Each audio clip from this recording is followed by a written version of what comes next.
താങ്കൾ ഇപ്പൊ ഫ്രീ ആണോ? പറയൂ. മാഡം, നമ്മുടെ സ്കീം എന്താന്ന് വെച്ചാ? ഒരു മിനിറ്റ്.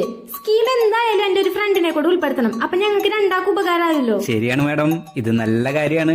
രണ്ടുപേർക്കും ഉപകാരവും. തീർച്ചയായിട്ടും മാഡം ഈ സ്കീമിനെ പറ്റി ഫ്രണ്ടിനോട് സംസാരിക്കണം. അയ്യോ, ഞാൻ പിന്നെ സംസാരിക്കേണ്ട കാര്യമല്ല പറഞ്ഞേ. ഇപ്പൊ സംസാരിക്കി. ഈ കോളിൽ അവളെ കൂടെ കോൺഫറൻസ് ഇട്ട് സംസാരിക്കി. അപ്പൊ ഒറ്റ കോളിൽ തന്നെ രണ്ടുപേരെ സ്കീം എടുക്കുകയാണെങ്കിൽ ലാഭം കമ്പനിക്കല്ലേ? ശരിയാണ് മാഡം, ഇത് നല്ലൊരു കാര്യമാണ്. ഞാൻ എന്തായാലും ആ മാഡത്തെ കൂടെ കോൺഫറൻസിൽ ഇടാം. വിളിക്കി. ഒരു വെടിക്ക് രണ്ട് പക്ഷി. ഹലോ മാഡം, ഞാൻ കോപ്പറേറ്റീവ് ബാങ്കിന്റെ സൈഡിൽ നിന്നാണ് വിളിക്കുന്നത്. നല്ലൊരു ഇൻവെസ്റ്റ്മെന്റ് സ്കീമിനെ പറ്റി സംസാരിക്കാനായിരുന്നു. സ്കീം എന്താന്ന് വെച്ചാ? അതെ, ഒരു മിനിറ്റ്.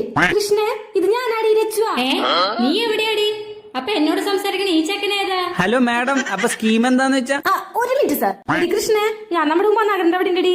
എന്റെ സ്കൂട്ടിന്റെ പെട്രോൾ തീർന്നു. വിളിക്കാനാണെങ്കിൽ ഫോണില് ബാലൻസും ഇല്ല, കയ്യിലാണെങ്കിൽ അഞ്ചിന്റെ പൈസയും ഇല്ല. നീ ഒന്ന് വാടി. ഒരു 50 രൂപക്കെങ്കിലും തികച്ച് പെട്രോൾ